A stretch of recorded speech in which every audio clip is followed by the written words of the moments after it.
¿Y qué está pasando ahora, ecuatorianos? Mientras el país intenta seguir adelante, hay historias que están siendo empujadas al silencio, y eso no es casualidad. La tragedia en las Malvinas sigue envuelta en un mutismo preocupante. La familia de Steven Medina no tiene respuestas, no tiene justicia, y lo más grave, ya casi nadie está hablando del tema. Han pasado 3 días, y el silencio, político, mediático, institucional, empieza a pesar más que los hechos.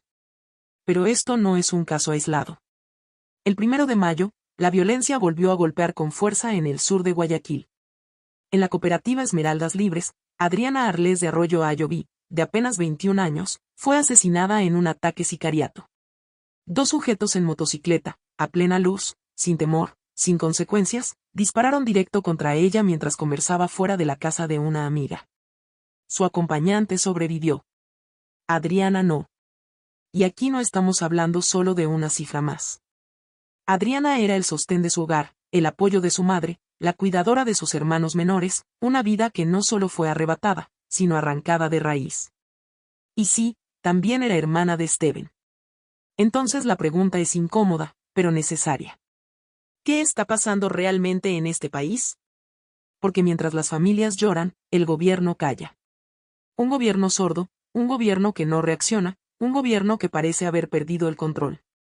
Vamos a ver lo que está ocurriendo en las Malvinas, porque esto no se puede tapar más. Adriana Arroyo Ayoví, hermana de Steven Medina, uno de los 4 niños de las Malvinas, fue asesinada el 1 de mayo a las 6 de la tarde. 2 sujetos se acercan en una motocicleta y le dan varios disparos solamente a ella. La amiga queda ilesa. Hermana mayor y una persona que alzaba mucho la voz por lo sucedido con los 4 niños de las Malvinas fue callada.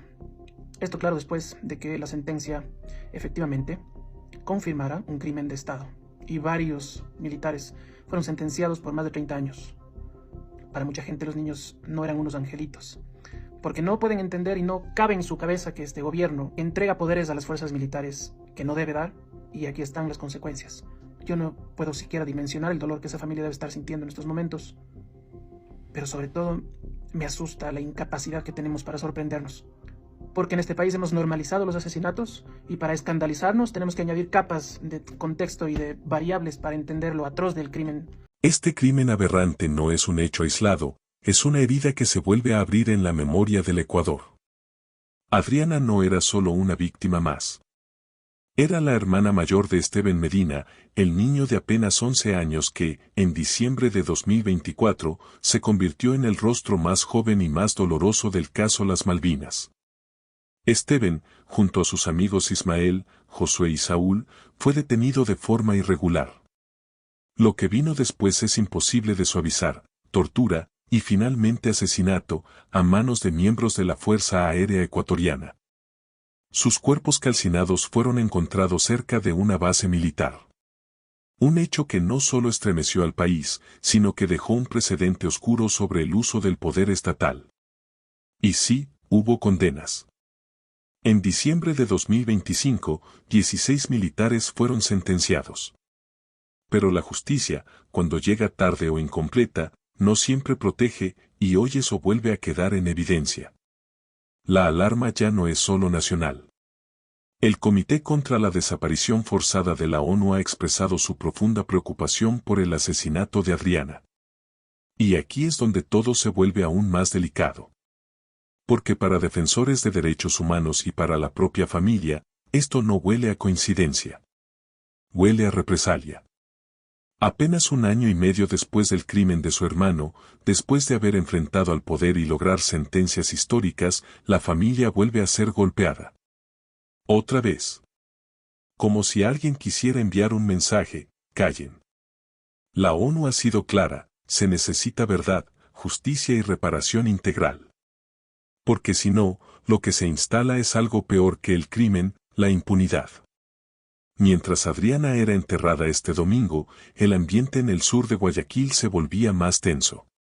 Organizaciones sociales denuncian algo peligroso: una narrativa que intenta ensuciar a las víctimas, vinculándolas con delincuencia común, como si eso justificara lo injustificable. Y aquí hay una pregunta que incomoda al poder. ¿Quién protege a las víctimas cuando el propio sistema falla? Porque si el Estado no puede garantizar seguridad a quienes denuncian crímenes tan graves, entonces, ¿quién sigue? ¿Quién será el autor intelectual detrás de esto? ¿A quién le toca ahora? Esa no es una exageración. Esa es la pregunta que hoy está en la calle, y que nadie en el poder quiere responder. No tardarán en decir que ella tampoco era un angelito, que seguramente empezarán a mentir que está vinculada con algún grupo delincuencial, pero el crimen a sangre fría de este tipo era simple y llanamente para callar porque se avecinan elecciones. Esa es la capacidad del gobierno. De eso son capaces, de matar, de asesinar, con tal de que ningún cabo quede suelto. Felicidades a quienes defienden esta porquería de gobierno. Felicidades. Son cómplices de que una familia allá, en las Malvinas, en el Guayas, esté sufriendo la pérdida de varios de sus integrantes, los menores de la familia. Y aprovecho para saludar, señores candidatos y candidatas, a las próximas elecciones seccionales de noviembre, para tomarles la lección de una vez. Lo que su presidente no pudo hacer en debate fue mencionar a los 4 niños de las Malvinas: Steven, Josué, Nehemías e Ismael. Y se suma ahora la hermana de Steven, Adriana Arroyo Ayoví. Que no se les olvide sus nombres. En conclusión, la justicia no termina con una sentencia escrita en el papel. La verdadera justicia empieza después, cuando el Estado demuestra que puede proteger a quienes siguen vivos, a quienes aún tienen la valentía de contar la historia. No podemos permitir que el miedo se vuelva costumbre. No podemos aceptar que las familias que enfrentan abusos del poder sigan pagando con sangre el simple hecho de exigir verdad. La memoria de Steven, de Ismael, de Josué, y ahora de Adriana, no puede quedarse en discursos. Exige acciones reales. Exige garantías. Exige que nunca más otro nombre se sume a esta lista que ya pesa demasiado. Y aquí viene la pregunta que incomoda, pero que no podemos dejar de hacer. ¿Adriana será la última, o apenas una más? Porque cuando los hechos se repiten, cuando el silencio domina, cuando el miedo avanza, ya no hablamos de casos aislados. Hablamos de algo mucho más grave. ¿Quién está detrás de todo esto? ¿Quién responde? ¿Quién da la cara? Esa es la pregunta que sigue en el aire, y que nadie quiere contestar. Si este tema también te indigna, suscríbete a Política con Chacota.